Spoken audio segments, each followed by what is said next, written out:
5 erreurs qui dégradent vos performances sur Meta ou Facebook Ads. C'est ce qu'on va voir aujourd'hui et surtout comment les éviter.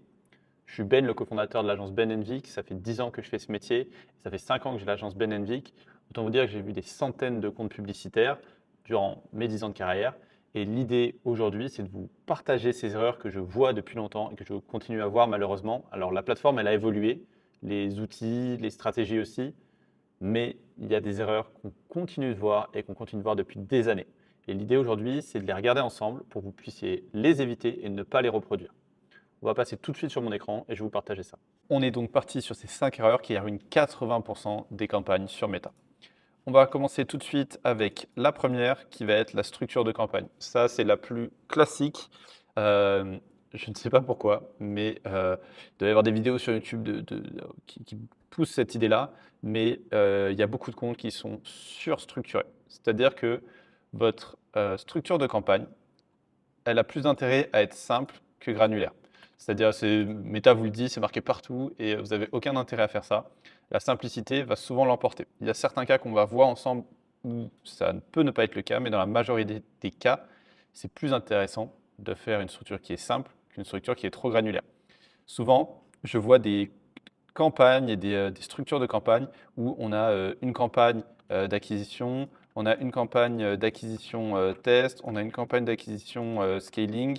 Il y a des choses comme ça. Il n'y a aucun intérêt à faire 25 fois la même campagne pour mettre les mêmes choses dedans.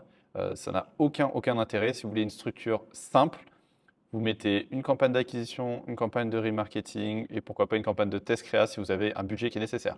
Votre structure de compte, elle doit s'adapter en fonction de vos dépenses et pas en fait prendre un template qui est tout fait. Si vous n'avez pas de raison de faire une nouvelle campagne, ne faites pas de nouvelle campagne. L'apprentissage, en fait, il est réalisé au niveau de la campagne. Ce qui veut dire qu'à chaque fois que vous créez des nouvelles campagnes, en fait, alors, et c'est pas tout à fait le cas. Vous n'êtes pas en train d'effacer l'apprentissage puisque vous avez un pixel. Mais en fait, vous allez perdre des données, tout simplement. Donc, on évite de faire ça. Il n'y a aucun intérêt. Même pour la lecture du compte, c'est très compliqué. Quand on veut chercher des choses derrière, c'est compliqué à retrouver, etc., etc. Donc, simplicité, c'est mieux que de la granularité, notamment si vous n'avez pas forcément beaucoup d'historique en publicité, en Facebook Ads, en Meta Ads, peu importe.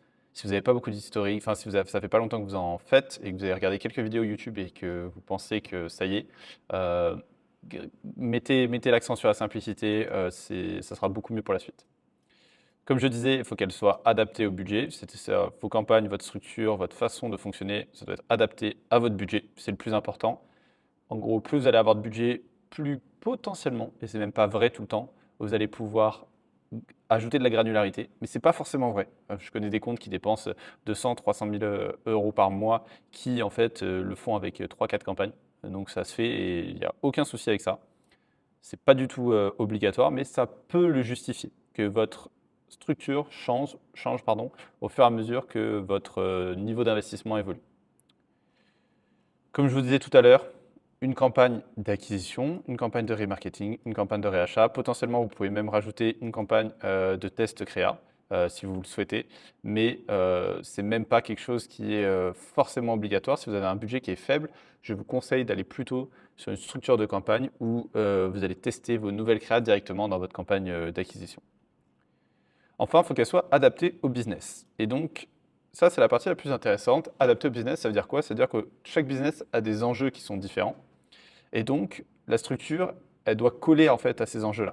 Il n'y a pas de raison que toutes les business aient la même structure. C'est ce que je vous disais aussi, c'est que vous ne pouvez pas prendre juste un template et l'appliquer. Il faut que ce soit adapté à votre business. Qu'est-ce que j'entends par là? Vous avez par exemple ce qu'on appelle du category management qui va permettre une meilleure lisibilité. Donc, admettons, ici, on a je sais pas moi, on a typiquement une marque qui vend des produits qui sont assez différents. On pourrait dire par exemple on a Ikea. Ici on a Ikea, je vais tout décaler. Ici on a Ikea et ici on a une marque classique française. En fait, chez Ikea, par exemple, on pourrait avoir plusieurs catégories de produits. Ils ont un catalogue qui est assez large. Donc on pourrait avoir la catégorie canapé, on a les canapes. Ici, on va avoir, je sais pas moi, on va avoir la cuisine. Et ici, on va avoir, je sais pas, les plantes par exemple. Je sais pas s'ils envoient les plantes, mais peu importe. Vous vous doutez bien que les KPI qu'il y a en fonction de ces catégories, ce n'est pas les mêmes. Donc, si on mettait tout dans une campagne, en fait, on aurait moins de lisibilité au niveau de nos KPI par catégorie de produits. Parce qu'en fait, ce qui se passe, c'est que sur Meta, quand vous avez une campagne et qu'à l'intérieur, vous avez un ad set, donc ça, admettons, vous pouvez en avoir un plusieurs, hein, c'est pareil. Vous avez un ou plusieurs ad sets. Ici, vous avez vos créas à l'intérieur. Tac, tac, tac. En fait, votre budget peut être au niveau de la campagne, c'est ce qu'on appelle une CBO. Et votre budget peut être au niveau des ad sets, ça peut être une ABO. Dans les deux cas, on peut contrôler le budget qu'on va donner plus ou moins à chaque ad set. En CBO, on peut donner un budget minimum, un budget maximum, etc. En ABO, on met le budget journalier sur chaque ad set. Mais en fait, à l'intérieur de cet ad set, disons que cet ad set, il dépense 100 euros. Cet ensemble de publicité, il dépense 100 euros ici. En fait, vous n'allez pas pouvoir donner au niveau des créas, donc ça, c'est vos créas, les petites lignes noires, en fait, la répartition du budget. Donc ça se trouve, vous en avez une ici qui va prendre 80 euros, 80% du budget, et les autres qui vont se répartir ici, là, les 20 euros, hop, les 20 euros qui restent. Et donc, c'est là où ça peut être problématique si vous mélangez tout, parce que si ici vous avez du canapé, vous avez vos canapés, vous avez vos cuisines, vous avez vos plantes, etc., en fait, vous ne pouvez pas facilement savoir si votre catégorie elle performe ou elle se performe. Donc c'est la raison pour laquelle on peut utiliser du category management. Typiquement, vous avez des marges qui sont différentes en fonction de vos produits. Vous avez des produits que vous essayez de vous débarrasser. Vous avez des produits qui ont une meilleure LTV. Donc vous avez besoin de travailler en fait vos KPI en fonction de ces différents produits. Donc ça peut être une très bonne solution et quelque chose qui fonctionne très bien. Vous pouvez faire une version un petit peu alternative de ça si vous voulez réduire le nombre de campagnes, ce qui est, je pense, une bonne chose. C'est que dans votre campagne d'acquisition, donc là, vous la mettez en ABO, et à l'intérieur, vous allez mettre vos adsets par catégorie. Donc typiquement, ici, on pourra avoir l'adset canapé, ici, on a les plantes, et ici, on a la cuisine. Et vous définissez un budget par catégorie. C'est quelque chose qui peut fonctionner. En fait, la seule problématique de ça, c'est si vous commencez à avoir besoin de créer beaucoup d'adsets parce que vous testez des choses différentes, etc. Au sein de la catégorie canapé. Par exemple, vous allez avoir les canapés qui sont bas de gamme, vous allez avoir les canapés qui sont haut de gamme, vous allez avoir les accessoires de canapé, vous allez avoir les housses de canapé, etc., etc. Donc ça peut être un peu plus compliqué si vous faites ce genre de choses, mais c'est totalement quelque chose qui peut fonctionner sans aucun problème. Et c'est une solution qui est tout à fait viable, hein. Pour le coup, il n'y a pas de souci. J'entends beaucoup de gens qui aiment pas les ABO. Moi, je suis assez à l'ancienne là-dessus et j'ai toujours utilisé des ABO. Évidemment, je challenge mes idées, je teste des CBO de temps en temps. J'ai encore un peu de difficulté avec les CBO. Je ne suis pas totalement convaincu de leur efficacité. Si notre account manager de l'agence passe par là, Vittorio, il sait que sur les benchmarks, on a des benchmarks d'adoption des produits méta. On est souvent pas très bon. Mais ça permet plus de contrôle et ça permet de savoir ce qu'on fait et ce qu'on va faire. Mais les CBO sont très bien, il n'y a aucun souci. Mais les ABO sont pas mauvaises pour autant. Il y en a plein qui les utilisent pas, mais ça fonctionne très bien. Ensuite, vous avez vos différentes catégories, vous avez une campagne de remarketing et vous pouvez potentiellement avoir une campagne de test.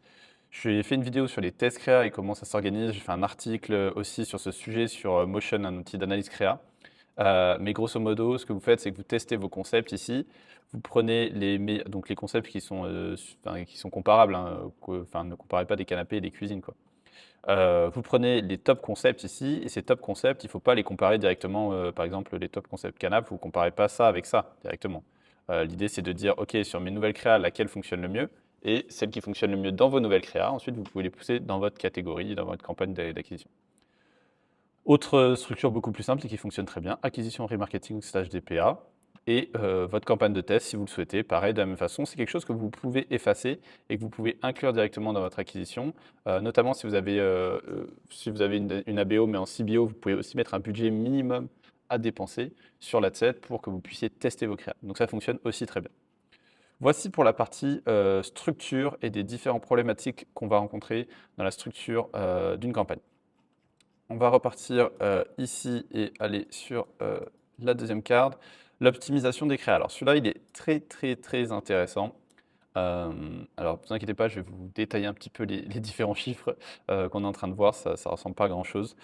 Mais en fait, ici, chaque carré vert, c'est une créa. Créa 1, 2, 3, 4. Là, vous avez votre objectif, c'est un target CPA de 40. Donc vous voulez faire 40 euros du coup, pardon. 40 euros de CPA, vous pouvez, enfin avec un ROS, ça fonctionne pareil, peu importe. Souvent, c'est comme ça que les gens vont fonctionner. Ouais, je veux un CPA de 40 euros, un CPA de 30 euros, etc. Vous avez votre première créa qui a à spend 400 euros. Vous avez un coût par ATC qui est à 5 euros, un CPC qui est à 80 centimes, un taux de fee qui est à 0,7%, un CPA à 3 jours qui est à 52 euros. Donc on est largement en dessous de notre 40. Un CPA à 7 jours qui est à 42 euros et un CPA à 30 jours qui est à 37 euros. Donc dans les grandes lignes, notre CPA, au cours du temps, il a tendance à augmenter. Donc là, c'est le temps et il augmente. La question qu'on peut se poser, donc on va passer les différentes créas et on va voir ce qu'on coupe et ce qu'on garde. C'est un peu ça le jeu ici. Ensuite, on a une créa qui a dépensé que 60 euros. On a un coût par ATC qui est à 6 euros, un CPC à 90 centimes, CTR à 0,5, CPA dans les 3 derniers jours qui est à 40, donc on est dans notre target. CPA 7 jours 48, CPA 30 jours 57. OK. Ensuite, on a un spend qui est à 30 ici, avec un coût par ATC qui est à 4 euros, un CPC qui est à 60 centimes, un CTR à 1%, CPA 3 jours 30, 7 jours 30, 30 jours 30, puisqu'il n'y a que 30 euros de spend, donc il n'y a qu'une vente. Ensuite, on a un spend à 100 euros, coût par ATC 3 euros, CPC 45 centimes, CTR 1,3, CPA à 3 jours 44, donc on n'est pas dans la target, CPA à 7 jours 42, pas dans la target, et CPA à 30 jours 48. Alors, je vais juste enlever tous mes petits trucs rouges pour qu'on ait une meilleure lisibilité. Donc, là, si vous faites l'exercice de votre côté, je suis curieux de savoir quelle créa vous allez couper. Alors, si vous avez dit la première ici, qui est donc un spend de 400, qui est le spend le plus élevé, et qui a un CPA qui est un peu dévissé, c'est vrai, sur les 3 derniers jours. Mais on voit que sur 7 et 30 jours, bon, sur 30 jours, on était largement dans la target, sur 7 jours, on était juste au-dessus de la target. Eh bien, sachez que déjà, vous avez votre fenêtre d'attribution qui va jouer ici. Donc, sur vos 7 jours, en fait, vous avez qu'un jour qui a fini, en fait, qui est à 100% de sa fenêtre d'attribution, qui est dans les 7 jours clics. Et dans les 3 jours, évidemment, vous n'avez aucun des jours qui est terminé. Donc, ça veut dire que vous allez avoir des ventes qui vont remonter dans le futur. Donc, typiquement, si vous êtes allé couper en fait, cette créa-là, c'est vraiment dommage parce que c'est votre créa qui spend le plus et qui, avec un volume de dépenses élevé, a des performances. Donc, s'il y a bien une créa qu'il ne faut pas couper, c'est bien celle-là, même si sur les 3 derniers jours, vos performances ne sont pas bonnes. Ça arrive beaucoup, beaucoup, beaucoup trop souvent. Donc, clairement, il ne faut absolument pas faire ça. Ce qui est intéressant, c'est que cette créa, on sait que dans les grandes lignes, avec les KPI qu'elle nous montre, on peut s'attendre à des performances, puisque c'est des KPI intermédiaires. Donc, ce que j'appelle des KPI intermédiaires, coût par ATC, CPC, CTR. Il y en a d'autres, hein, bien évidemment, je vous en ai mis que 3 ici pour la simplicité. Donc on sait qu'en gros, si on respecte plus ou moins ces KPI-là, CPC, coût par ATC à 5 euros, CPC à 80 centimes, CTR à 70, à 0,7%, on peut tomber a priori sur pas loin d'un CPR à 37 euros sur 30 jours. Ici, on a donc spend 60 euros, on a un coût par ATC qui est à 6 euros, donc qui est plus cher que notre moyenne, un CPC qui est plus cher que notre moyenne, avec un CTR pardon, qui est moins élevé. Donc là, on sait que ça vient principalement d'ici, ce coût de CPC qui est plus élevé, ce coût par ATC qui est plus élevé. En fait, on achète notre trafic plus cher. Donc c'est une problématique parce qu'en fait, peu importe ce qui se passe sur le site après, on a acheté le trafic qui est plus cher. On a un CPA à 3 jours qui est à 40 euros, donc qui est dans la target, donc ça c'est cool. En revanche, sur 7 jours et sur 30 jours, on n'est pas bon. Donc, je n'ai pas fait les calculs exacts entre le spend, etc. Pour peut-être me dire oui, mais c'est pas possible. L'idée, c'était juste d'illustrer, pour le coup.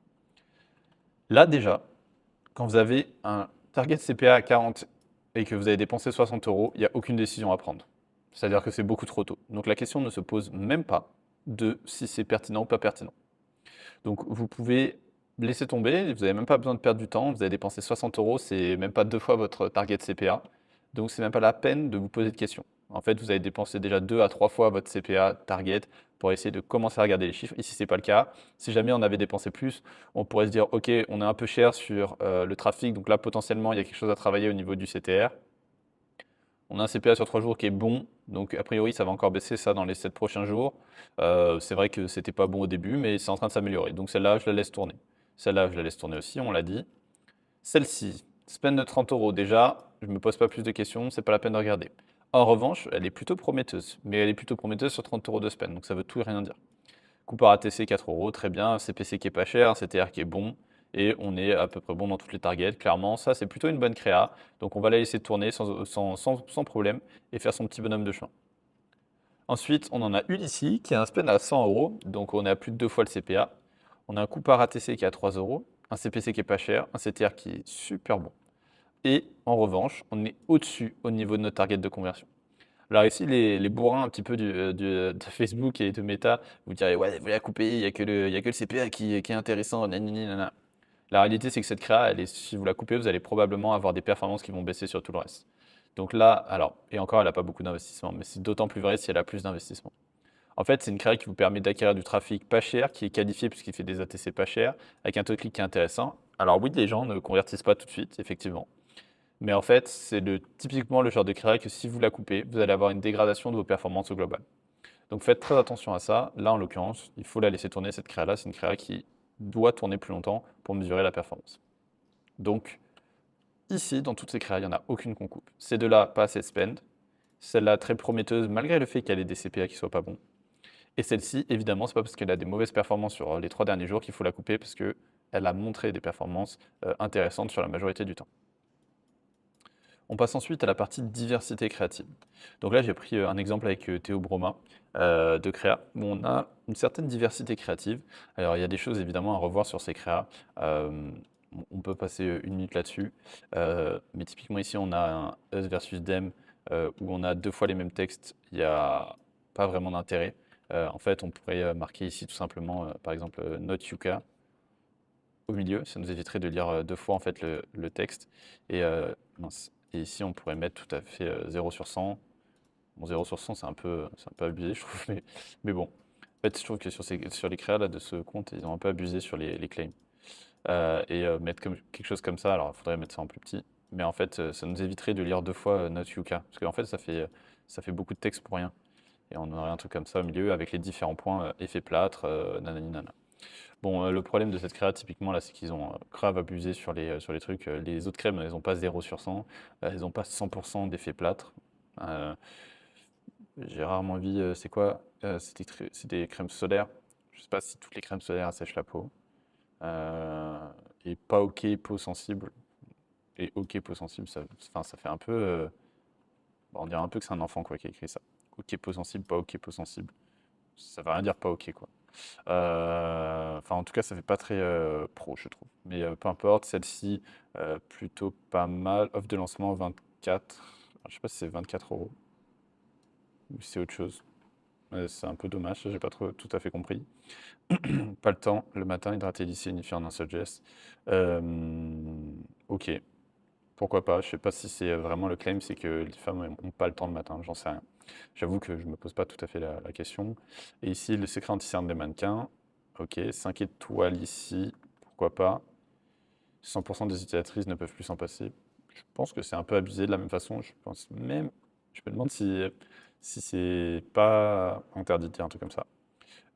Et là, on est quasi clairement sur de l'IA, je pense, sur cette photo-là. Donc, je sais pas qui c'est qui a fait ça, mais en tout cas, moi, ça me donne cette impression. Et c'est pas très convaincant, honnêtement. C'est pas très convaincant. Je vois surtout le sourcil qui est devenu, qui a perdu des poils, que les cernes. Enfin, je dis ça, mais ouais, ça se voit un peu. Ça se voit quand même. Mais tatati tatata, il y a peut-être des choses à faire là-dessus.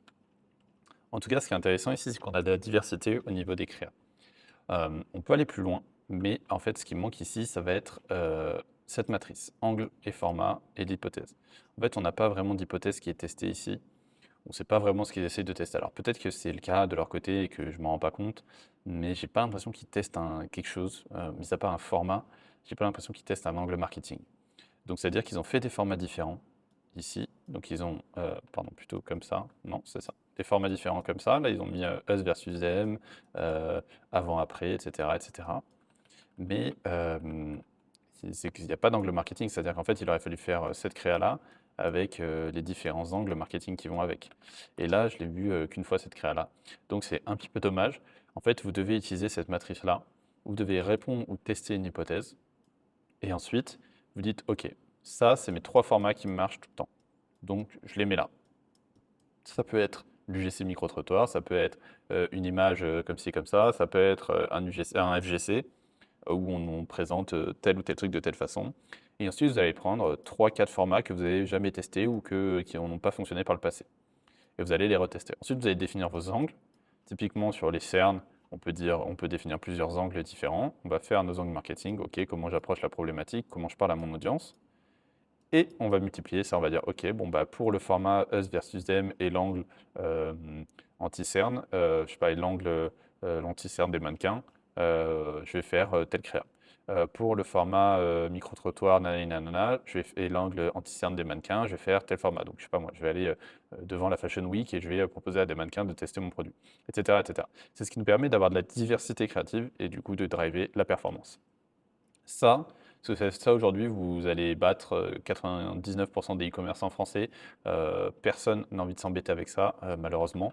Et heureusement pour nous, puisque du coup, c'est un service qu'on vend chez Ben Vic, puisqu'on accompagne les marques dans la gestion de leur publicité, mais aussi dans la gestion de leur stratégie créative et la création des assets. Et évidemment sur la partie email, donc principalement Klaviyo, mais d'autres CRM aussi. Mais du coup, on fait ce truc-là, et ce qui nous permet, puisque tout le monde, j'ai l'impression que tout le monde a la flemme de le faire, ou personne ne comprend, et pourtant ça ne me semble pas très, très complexe, mais en tout cas, personne ne le fait, et c'est ce qui nous permet de générer de la performance assez facilement. Et enfin, on va passer sur la partie, ah non, j'ai oublié une étape, c'est ici, l'allocation du budget. On entend souvent parler d'allocation 20% retargeting, 80% acquisition, etc., etc. Alors ça, c'est complètement faux, vous pouvez vous l'enlever de la tête. Votre part de remarketing, en fait, elle va retargeter des gens qui sont allés sur votre site, c'est pas que des gens qui viennent des publicités. Donc si vous avez un site internet, vous avez beaucoup de trafic organique et que vous mettez 20% de votre budget, en fait, vous allez avoir très peu de fréquences de répétition, pardon, c'est la même chose, sur les utilisateurs. Donc en fait, ce que vous devez faire, c'est quand vous lancez votre campagne de marketing, vous mesurez la répétition. Ensuite, en fonction de la répétition, vous allez pouvoir soit augmenter le budget pour augmenter la répétition, soit diminuer la fenêtre sur laquelle vous retargetez les gens pour tout simplement augmenter la répétition aussi. En gros, si vous mettez le même budget sur moins de monde, bah, ça augmente la répétition tout simplement. Ensuite, vous pouvez augmenter la répétition jusqu'à ce que vous notiez un décrochage de la performance. Donc, oula, qu'est-ce que j'ai fait là? J'ai déconnecté ça. Hop là. Donc, un décrochage de la performance. De la même manière, la rétention, ce que vous allez faire, c'est vous allez regarder la taille de l'audience que vous essayez de réactiver. Souvent, ça va être des gens qui sont censés racheter dans pas longtemps. Donc ça, s'il y a une agence CRM, vous lui demandez directement. Sinon, bah, vous pouvez demander à votre client s'il sait utiliser correctement son CRM. C'est rarement le cas. Vous regardez la taille de l'audience, vous regardez votre CPM moyen et vous arrivez à calculer en fait la fréquence et ce que vous allez cibler. Pensez à bien demander les différentes règles qui sont utilisées en CRM. En fait, à partir de quand vous allez les réactiver. C'est-à-dire, je sais pas, moi j'achète une crème qui dure 30, enfin disons peut-être un peu plus, 90 jours, elle dure ma crème. Ma crème, elle me permet de garder, enfin de l'utiliser 90 jours. Bon, je sais qu'au bout de 45 jours, eh ben, je vais devoir lancer les publicités sur ces gens-là, par exemple. Donc, c'est ce genre de choses que vous devez demander à la partie CRM. Quels produits les gens achètent après la crème, etc., etc. C'est ce genre de choses qui est intéressant. Donc, toujours penser à ça. Il n'y a pas de règle 80-20 ou je sais pas quoi et tout. Vous mettez le remarketing qui a besoin. Et si ça prend trop de budget, bah, vous pouvez réduire tout simplement la fenêtre sur laquelle vous ciblez. Au lieu de faire, je sais pas moi, du retargeting des visiteurs 30 jours, vous faites des retargeting des visiteurs 15 jours ou 20 jours en fonction de votre budget. Et enfin, je vais vous parler de la partie, on parlait d'acquisition et de remarketing, c'est la même chose au niveau des structures de campagne. En fait, souvent, les structures de campagne, elles sont perméables. C'est-à-dire que vous avez des audiences de remarketing ou même, d'ailleurs, je ne l'ai pas mis ici, mais ou même des audiences de rétention qui entrent dans votre acquisition. Donc ici, vous allez avoir un CPA qui va être, je sais pas moi, 19 euros. Et là, vous allez avoir un CPA qui va être à 40, en gros à 40 euros. Et du coup, votre campagne, comme elle a fait mal des exclusions, votre campagne d'acquisition, eh bien, il y aura marqué qu'elle a un CPA, je sais pas moi, à 28 euros. Et donc là, vous allez vous dire, putain, c'est super, j'ai un target CPA de 30 euros, je suis en dessous. Mais la réalité, c'est que si vous regardez uniquement l'acquisition de nouveaux clients, bah, vous êtes à 40. Pour faire ça, vous avez ici dans la partie breakdown ou merde, j'ai oublié en français, j'ai mon manager en anglais, c'est en français. Bon, c'est juste à côté des colonnes. Et ensuite, vous avez l'audience segment. L'audience segment, ça se définit au niveau du compte. Vous allez pouvoir définir des audiences pour les retrouver dans les segments.